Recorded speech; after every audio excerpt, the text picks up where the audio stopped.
going to the grassland, get some forage for the goats. Because when it's raining, the goats cannot go out because they don't want to get wet. We're going. Remember the Lagarao? Good afternoon. Today is February 20, 2021. And go to the episode of Corriente! Real Wala Farm Life. corriente! Just don't mind my son. He's just Take annoying at Take times. three! Take three! Come from Take three! the lowland. Pwede take three Now, si look at Daday. Dong Dong, my Pwede take son. three si Daday. Yes, Tay. carrying with him a coconut. Wala. That. The first. Then here. Look at this. We will reuse this or repurpose this as for the livestock. Pwede take three. Take water three. storage. Take three. From there. Take three. Of course, Take if three. you can't afford a guard You take or a three. bodyguard, get a dog. So we have a dog, an Austin dog. Golden retriever. Oh, he will be with us. Is that a golden retriever?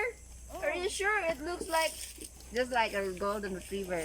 Labrador. So they say it's good to have a dog because it's very loyal. Without salary, just feed him. You just like treat him well, and he will serve you for life. He will be a friend for life. Oh no, it's not a he, it's a she, right? She. So it's a she. We call her Goldie, and Ate is renaming her Kimchi. Okay. So what do you got here in the sack? Malunggay. We're going to plant malunggay, moringa. That's for us, for sustainability. And then, of course, for the livestock, because malunggay is very rich in nutrients, minerals, gram per gram comparison with the milk. Yeah. It's very good. It's very good. So we're going to plant that one down there. And what's in yours? Asin. Asin. So Salt. asin. Iodized salt. It's iodized salt so that our livestock will give more like kids.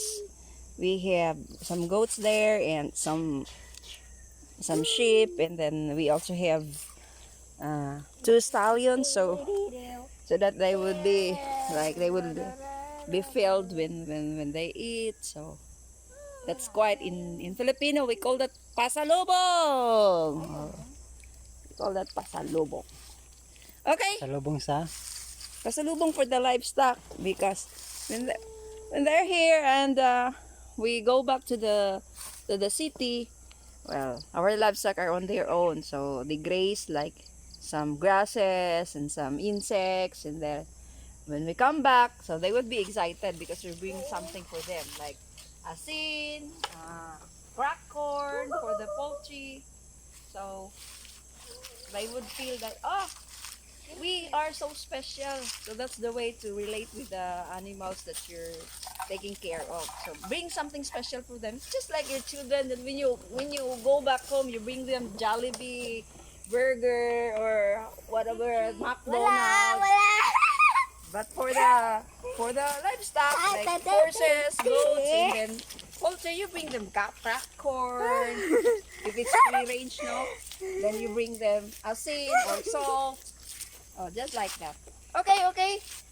Come on, Tin.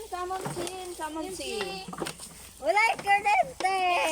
Oh, bapo na. Alas corriente. Dabay coconut. Going down, ha? Coconut. Oh, where's the coconut? Ansa, ako gi magic, ako gi butay din, ako rin kitanaw. Bring the Lagarao. Magic ka lang pala. Bring the Lagarao.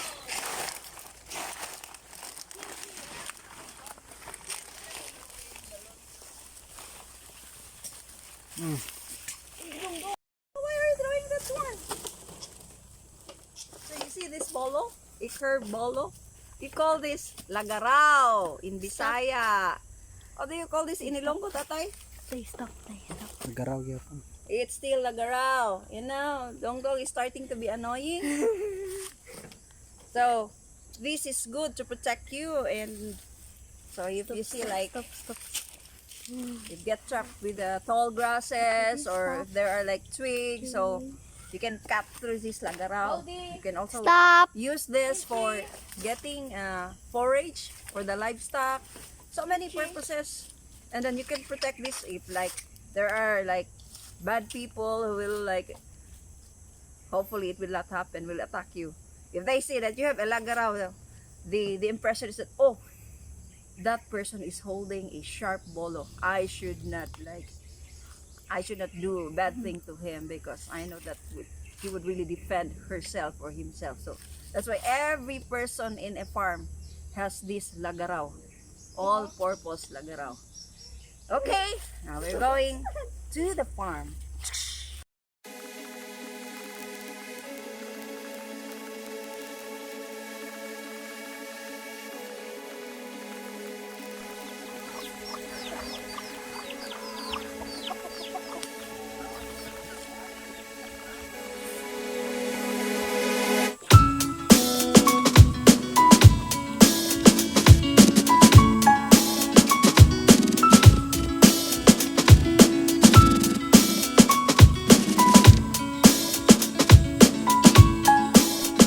So we just arrived down here in the farm. So you see, the farm is quite wide. It's more than 8 hectares, I think. So 9 hectares planted with mangoes, pomelos, and then we have started growing dragon fruit.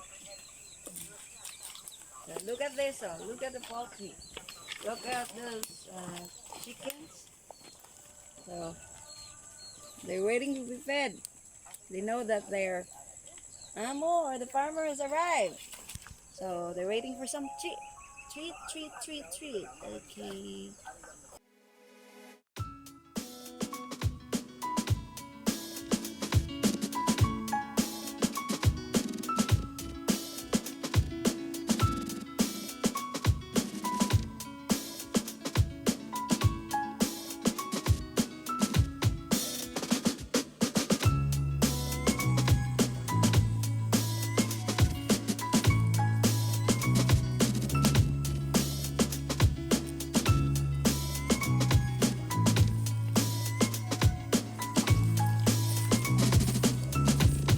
Camilo and Eno.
That's the chicken for me,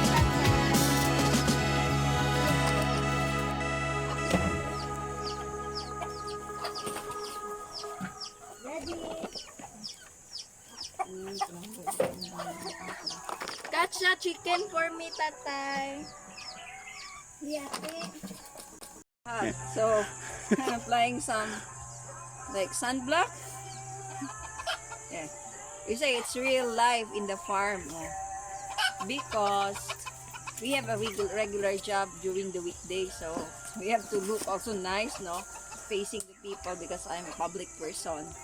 So, well, also to protect myself. But if you're a real farmer, you don't use sunblock.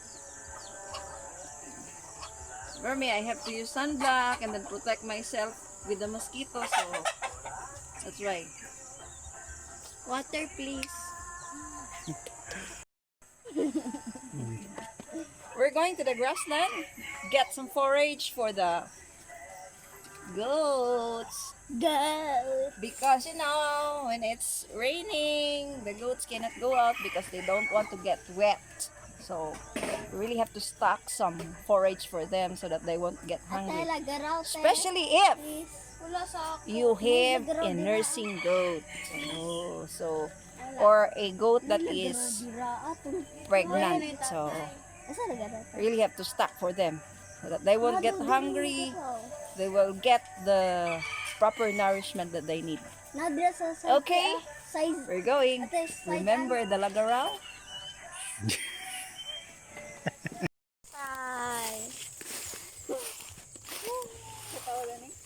Cover crop. Ay, gusto sa gulit tayo, babe. Na ano magulo. Na ano yung hilo.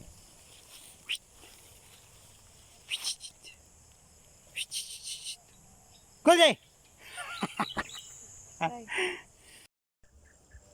We're done getting some forage for the goats. Now it's ready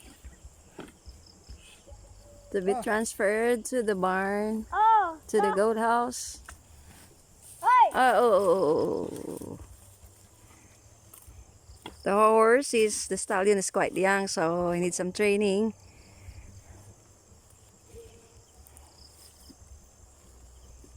Okay. And tatay is Ako nito na ka. Tay. Okay. Kunita na. Hoy! Kunitan? Ito madala ka. Ganitin na lang. Katong isa kamot mo. Ito. Kanang to. Oh. Hoy! Nidagan! Nidagan na sila eh. Ano man? Alright. The load is quite light. It's just 20 kilos, but then, yeah. The horse needs some training. Careful. Ay, nano ang iyang... Wait, that...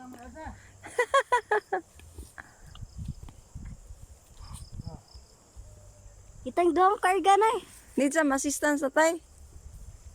Assistance. Ikaw gunit tayo. Tapos ka... So, another set. Hopefully. Kina. Good. Good boy, Daniel. Daniel, ay. You call him Daniel, not Daniel. Good boy, Daniel. Hey. We're off back to the goat house.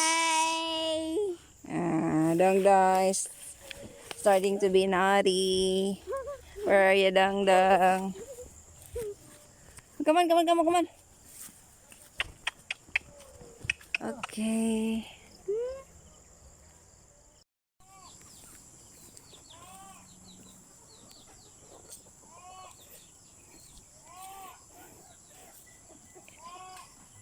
It's already 4:30 in the afternoon, so the goat has to get inside to the goat house. Usually it's around 3 p.m. but today, since they were set out like late in the morning, so that's why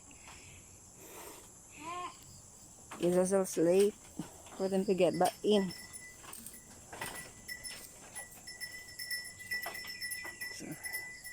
Napatawag kong device na yan sa... Goats are really Yan sa anak ko rin. one of the nicest creatures Sa their own place. because they obey their master. The goat are Dong Dong. Meh.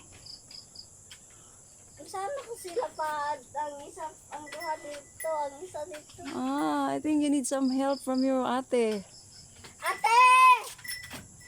Tay! Dongdong is asking help from her ate, from his ate, Please! Thank or you! tatay, Need help! because the buck Please! needs to be separated from the female, Please! and Thank the you! pregnant should be also separated so that well, we don't know. Hmm. Might be stress, there might be some fighting while we're not here, while we're sleeping at night. So Tay! just to Tay! ensure that everyone is safe. Tatay ko! So Tatay na daw. Sigurado lang ako nito. the goats have their own like rooms.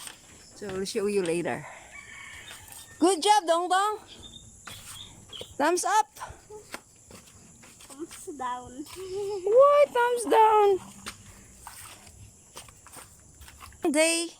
So yeah, Bless sacrifice. it's like, is this my first time, or maybe my husband has posted like a few of the video footage that we have in the farm, but then I'd like to try like a vlogging channel. So if you like this episode, you may Hit the like button. what do you call that, Dong Dong? Hmm? Hit the Like. Hit the like button. light. Is it light or like? Okay, you hit the like button, and then if you want, The subscribe.